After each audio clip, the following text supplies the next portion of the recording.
Hi, everybody. Welcome to the Strong Sexy You podcast. I am here with the one, the only, a good friend of mine, Andi Martin Wagner, and you're listening to me, yours truly, Aubrey Worek. And today we are going to tell you a little bit about our podcast, what our goals are, and you get to know us. And I want to start things off by you getting to know Andi. So, Andi, kind of give us the scoop on how you started off in this field and really why you continue to do what you do. Why do I continue to do this? Oh, I love every second of it. Well, I've been in the fitness industry forever. I feel like I turned 50 back in August, and I am making it my goal to debunk all of those myths about women over 50 who can't gain muscle and all that jazz. So, but like I said, I'm 50. I'm a mom. I'm a wife. I'm a dog mom. I'm a fitness junkie. I love to travel, and I want to live my best life, and being strong and healthy and fit is the best way to do that. So the other thing that goes hand in hand with that is I really love helping other women feel that way too. So I know you and we've joined forces, and we're on a mission to have all these strong, sexy chicks running around and following our programs and living their best life owning it and kind of just owning that those both of what those words exude, both sides of that coin. So yeah, it's really interesting because I really loved how you got started off in the fitness industry, and I wanted to expand upon that so that everybody knows that that wasn't your first choice, is to go into the fitness industry. Right. I mean, I was always in sports in high school. I was a dancer too. So I danced all through college.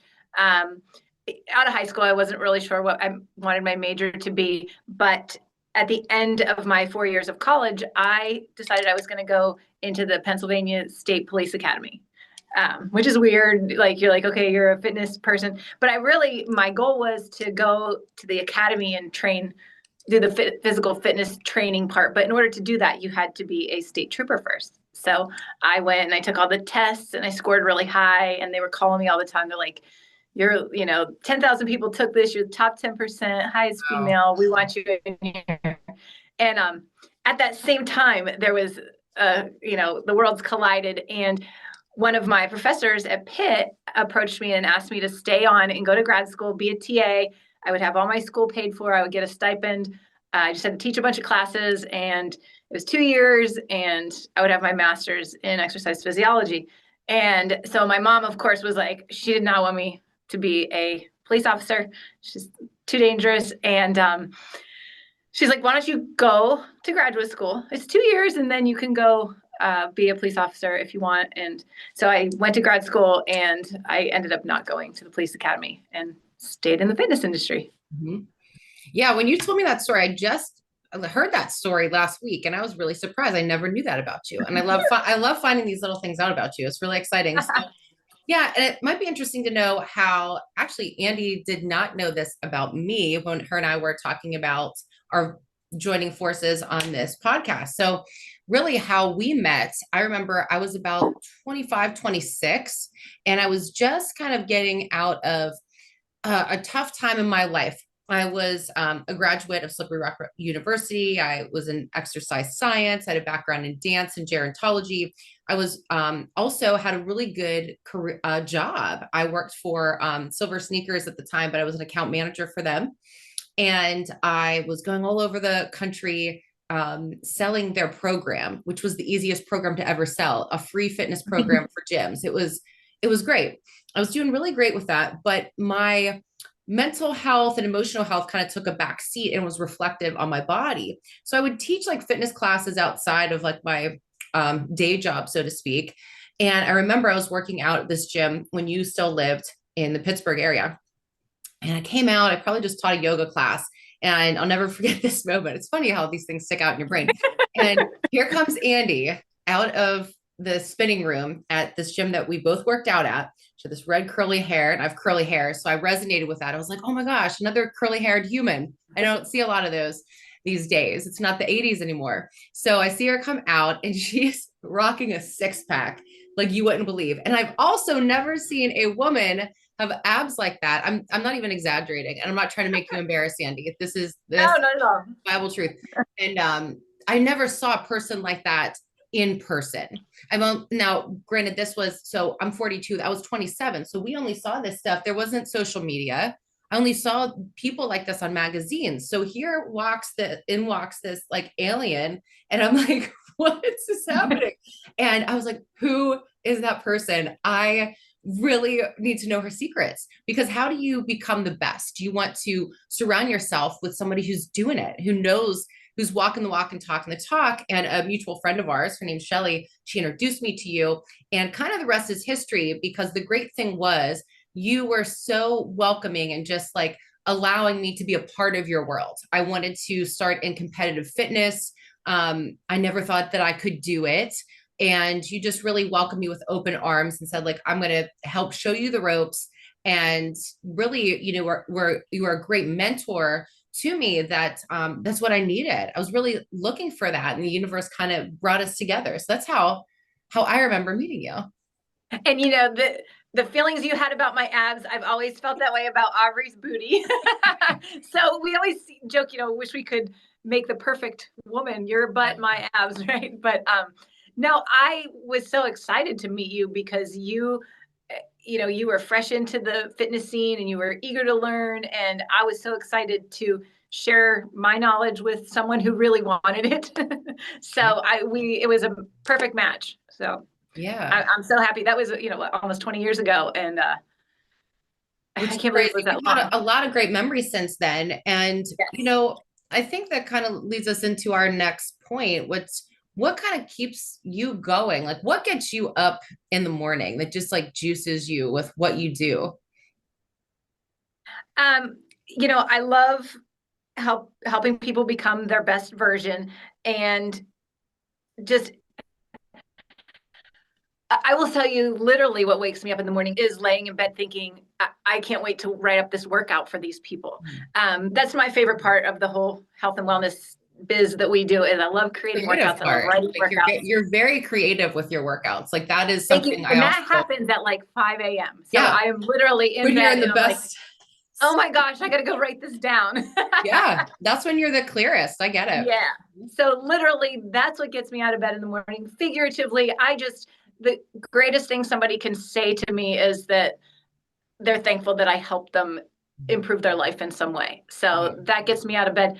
Being a mom gets me out of bed. I love being a mom and I love doing stuff for my son. And so between those two things, you know, I'm raring to go. Yeah.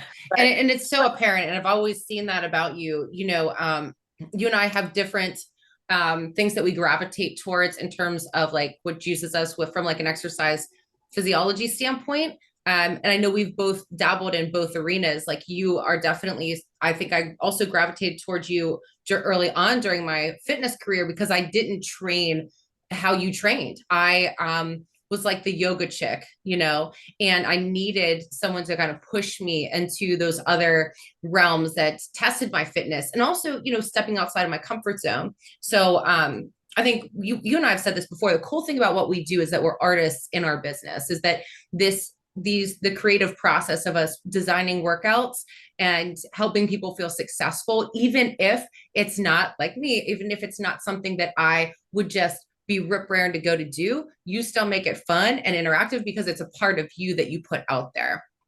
And I think that really shines in what you cultivate. And also, you know, I am kind of mirroring your life in a lot of ways. I hope it's not like a creepy way, because I only have one child and he's a boy. Right? I think about that. I'm like, oh, it's interesting. So, you know, you have Nash and I have Roman, and Roman's 6, and Nash, he just turned 16.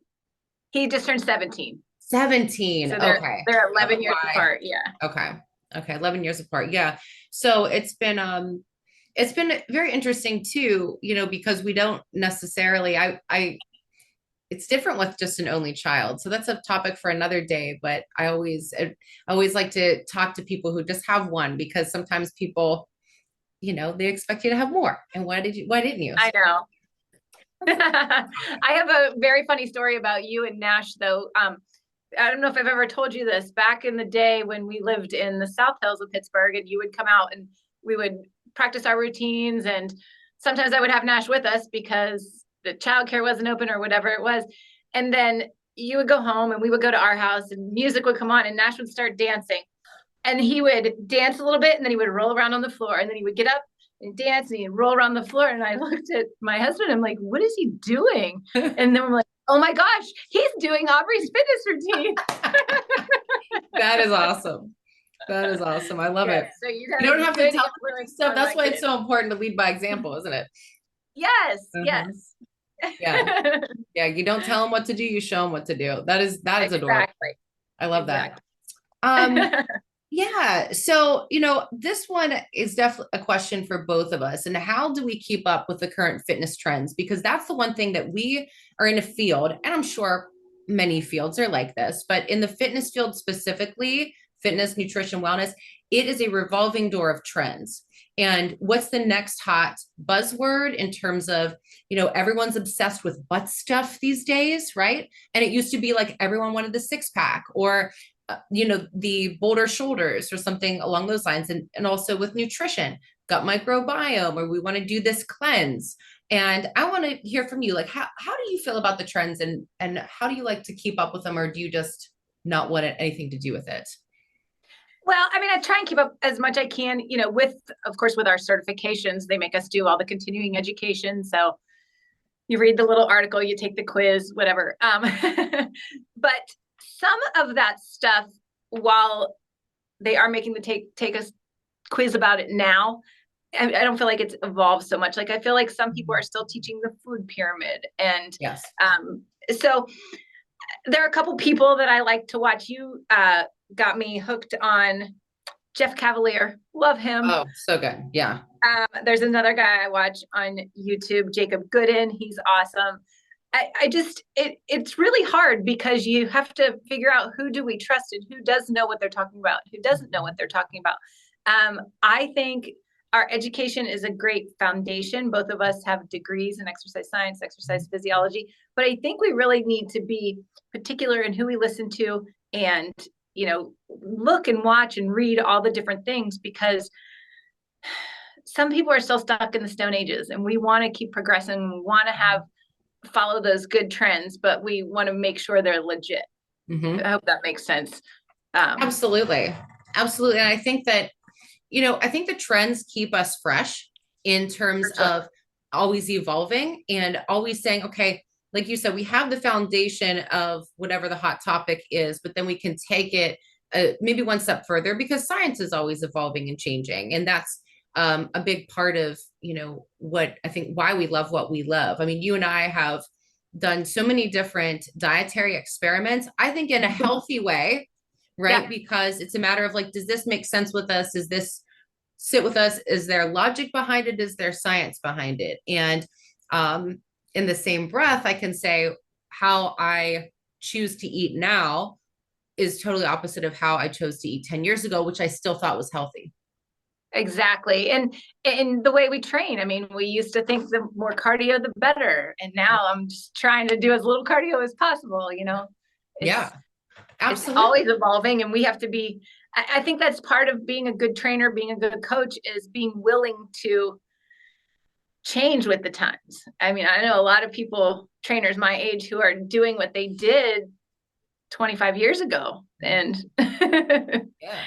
it's in the long run, it's going to break our bodies down. So we have to be able to have an open mind and try new things. Mm-hmm. Yeah, I agree with that. And, and just to kind of put a little conclusion on that question is, a lot of this stuff is just clickbait, and it's meant to be clickbait because people want, your buy-in, and we do it too. And I'm okay with that. I'm okay with that. Just like I've told people before, I'm not mad about fad diets, because if it spawns a change, if it spawns a call to action in you, then there was some good out of it. But sometimes, the devil's in the details with those as well. So what do you wish that you knew when you first started in the fitness industry? We joked about, we wish we would have known, or wish we wouldn't have thought that we were going to make $1 million in the fitness industry. Yeah, if somebody would have told us, Um, yeah, the dollar amount of what you would make when you first started in the field, for sure. yeah, yeah. I have some friends who their kids are like, oh, so and so is going to major in exercise science just like you did, and I'm like, okay, back the truck up here. Let's go for something with maybe a title, like, a physical therapist or something. It's really hard in this industry. It's really, really hard. And I was telling you last week, I went to Pitt for undergrad and grad school. And I remember going to the counseling office, the career counselor, and they literally told me there were no jobs for my degree. And I'm like, And you just spent all what? that money on education. Yeah. But there's so many avenues that we can take within our background. So that is a good thing too. We aren't pigeonholed into one thing. I also wish, and this isn't just for fitness, this is probably any field you would go into. I am a recovering perfectionist. Ah. I used to be like, if everything isn't perfect, if all my ducks aren't in a row, I can't get started. I can't launch this. I can't do this. I have to have everything perfect. And thank God I have recovered from that. And it's okay if everything isn't perfect to get started. Like, just get started. Well, you're hanging out with a great person that will keep you in balance. Let me just say that, because I am fly by the seat of your pants, I feel like, with something. So it's a good yin and yang. Yeah. And then the third thing, just in our industry, I wish somebody would have warned me about all the creepers and weirdos who show up in the fitness industry. Okay. There's a very dark side to it too, with performance enhancing drugs and you and I have a competitive fitness background. The bodybuilding world is weird. Yeah. Not everybody's weird in it, but that was something I wasn't prepared for, is kind of the dark side of stuff too. Yeah, So I the was trying to stick on the happy side and the legit side, and we're good there. Yeah, and that would be another great thing to talk about, because it's to each their own, but I think there is some things can be smoke and mirrors. And we know this through filters, through Photoshop, all these different things. And especially with competing in fitness, that I don't know if you felt like this when you first started, but I kind of thought that women look like that all year round. Now, pretty much you do look like that all year round, and I'm almost there. So do you? Yeah. I'm almost there. But I felt like when I first started in competitive fitness, like dieting was so different, and we diet so different now in such a better way, a holistic way, a more mindful way. And I think that I think that the reason why I didn't get my body to where it needed to be back in the day was because I made it too hard on myself mentally. I agree. For me, I just wasn't consistent all the time. Yeah. I was going hardcore, not hardcore. I don't want to, I was never an extreme athlete. I will say that. But I did work a little bit harder in those 6 to 10 weeks before a show than I did the rest of the year. Now I'm just even keel. I work medium to hard all the time. And oh my gosh, I have much better results. Yeah. So yeah, definitely. I agree with that. Yeah, I can echo that. I wish that what I would have known before I got into the fitness industry was literally what would my title be when I would get out? They really pitched this when I went to Slippery Rock, like, you want corporate wellness. And that sounds so classy, doesn't it? Sounds like very, yes, corporate wellness. And those jobs are few and far between now, much like you with your police academy background, wanting to, you were up there, right? Thankfully, I knew how to play the game of life in terms of study hard, get the good grades. I knew how to play. And I would get jobs very easily in corporate. And that's why I moved into positions that weren't like personal trainers at the gym. Not that there's anything wrong with that, but it was a higher pay position for what I, sought. But still, as you realize, like, oh, I'm getting paid $30,000 a year when someone else, maybe who is a mechanical engineer, like my husband, starts off at double that amount. So Right. sometimes you want to, even if that wasn't my wheelhouse, my calling, I think it's important to know and understand the value of the dollar at the time. So I wish I would have known that for sure. And, if I were to do it all over again, which I would definitely live my college experience all over again, probably times 10. I had a great experience, and I loved everything about what I selected.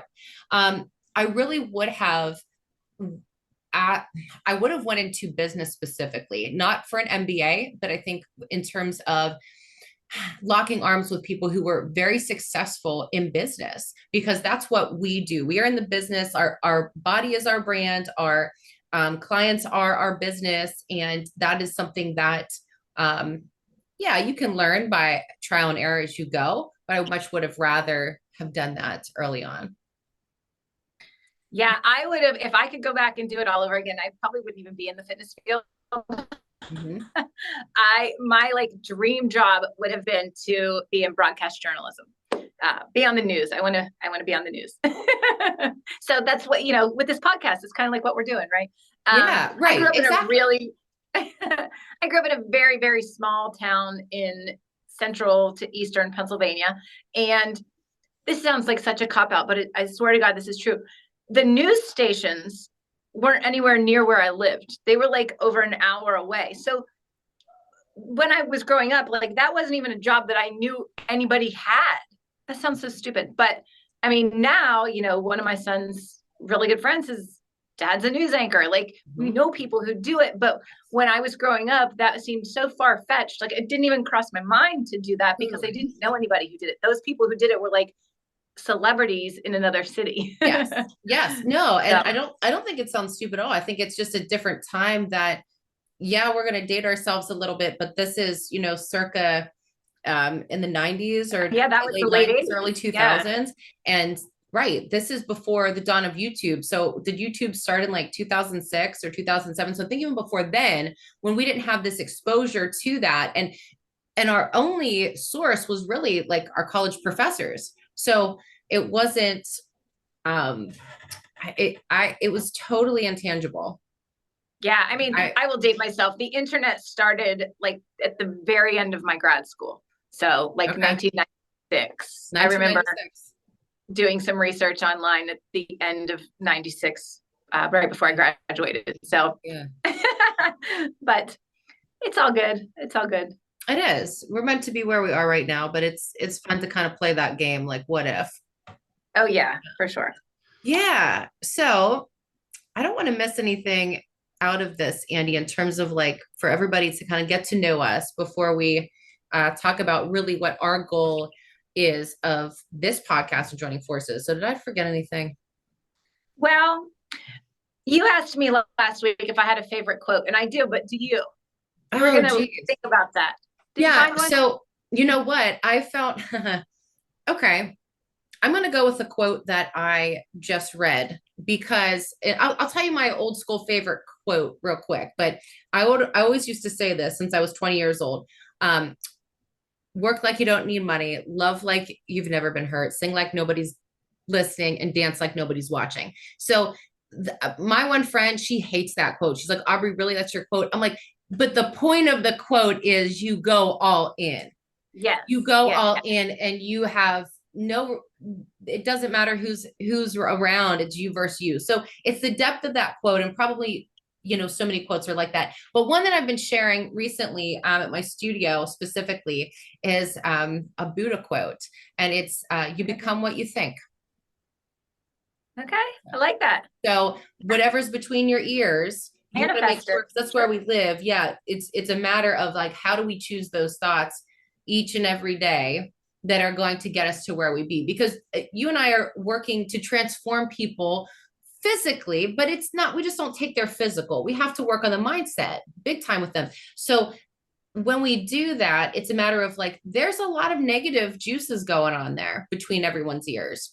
And in order to help them break that pattern, we have to break it ourselves, and we have to show up for people in the way that they want to also show up. So that's, I think that was kind of present with me right now. I love that. Love that. Yeah, I could definitely use a little bit of that. Always, right? Yeah. Well, I have a favorite quote. And I read this on a water bottle years ago. My husband worked for a company that gave them like promotional stuff. And this quote was on the water bottle. And I'll never forget it. I don't know quite why it was on the water bottle, but it's the vision of a champion is someone bent over, drenched in sweat at the point of exhaustion when no one else is watching. And I love that quote so much. It was said by a guy named Anson Dorrance. He was the head soccer coach for Mia Hamm when she played at North Carolina. And I'm not quite sure why he threw that out there in a team sport, unless he was talking about them when they're training by themselves. But anyway, it totally resonates with me, with you, with what we do, because everybody's working out at home. They're not working out with us one-on-one in our online programs. And I love to throw that quote out there at them because I want everybody to be a champion, whether they're at the gym and they're wearing their cute little outfits or whether they're in their living room and they have gray sweatpants and an old t-shirt on. I don't care.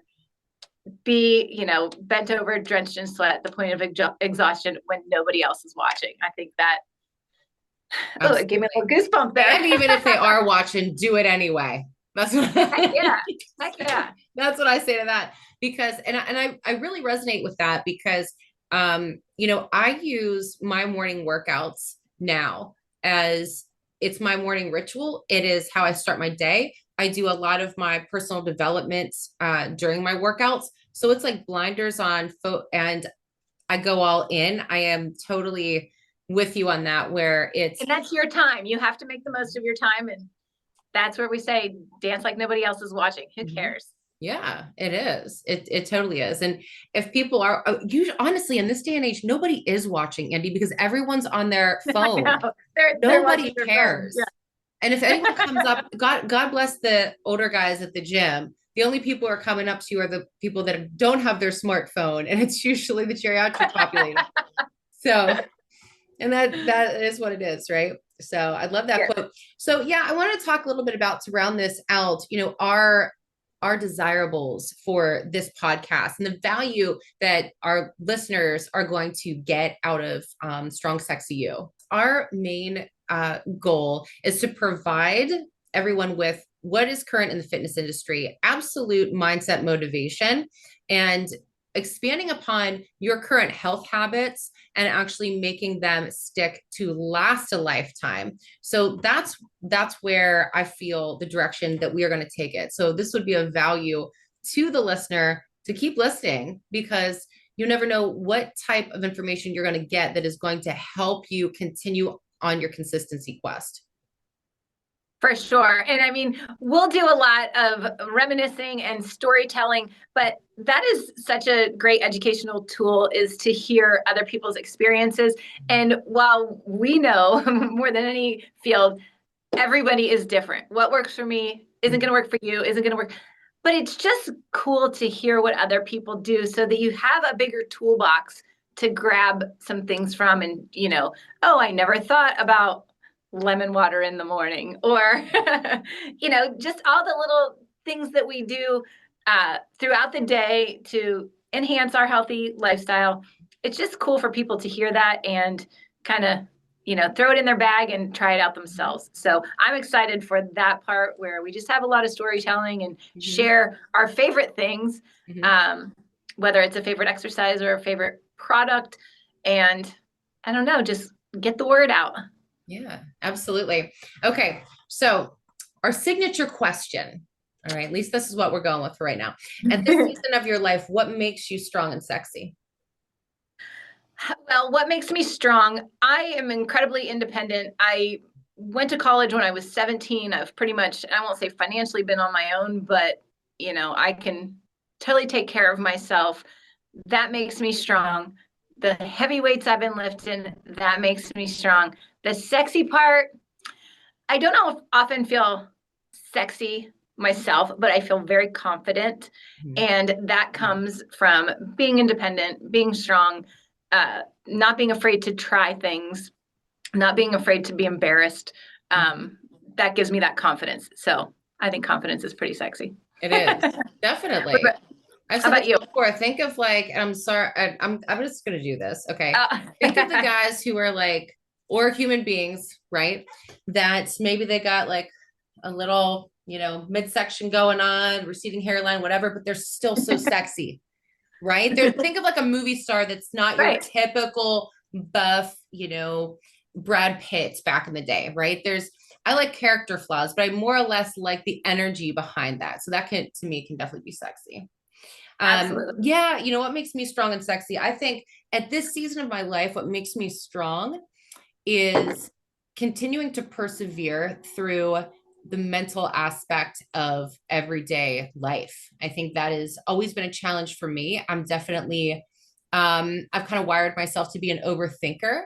And I think that I am constantly on the quest to give myself grace, to learn from myself and others, to help them with the mental fortitude to goal achieve and to break past their limits. I think what makes me sexy is, when I got into pole dancing, I didn't even think about the sexy thing. I didn't really dress in a sexy way. And sexy to me is how I just want to show up in that moment. In that moment, if I change my attire or change my posture or my physiology in some way, and it really does go along with confidence. And I think that if I can, lean on your word of choice too, that would, even if I don't feel confident with something, I'm pretty darn good at faking it. So I think that can be sexy. Awesome. Well, you are definitely the pole dancing stuff. You look so sexy when you do it. I will never forget the one time I came and took pole dancing with you. I was like, oh, Andi, you would be the poorest stripper because I was so not sexy. I was like landed on the ground and so Yeah, I was so that. thoroughly impressed with everything you can do with that. And I can't believe how sore I was after that one time. Oh yeah. See, it is. It's a whole new workout. Yeah. So that could be something, Andi, that next time you come out to visit, like you just try a pole fitness class. Cause yes, that would be, because there's so many elements, like any style of dance. There's the sexy side and there's like that hardcore fitness edge to it too. Yeah, that's what impresses me so much is all the tricks you can do, the core strength, the upper body strength. It's unreal. Yeah, it's people don't realize until they try it. Yeah, right. Well, so the to be continued, we are going to be pulling in another person on our next podcast. She is part of what we call our A team. And you guys are going to listen a little bit more about how you can work with us anywhere. So all of our programs are available online. They are fun, they are affordable, and heck yeah, they are effective. You get to work with us in some way, shape, or form from a live standpoint when you do our program. So there is some high touch involved with that. And you're going to meet our right-hand woman. Her name is Alyssa Siegel. We call her a Miss America. So she will be up and coming. And we have some cool things coming down the pike, though, Andi, that this year we're going to be coming to the Arnold Classic, or going to the Arnold Classic together. So speaking of fitness competitions, that will be our next topic to talk about.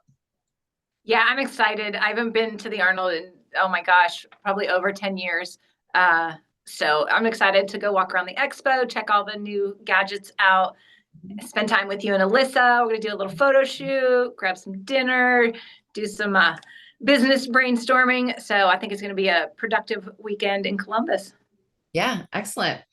All right. So we hope that you guys enjoyed this little get to know you session, and we look forward to connecting with you soon.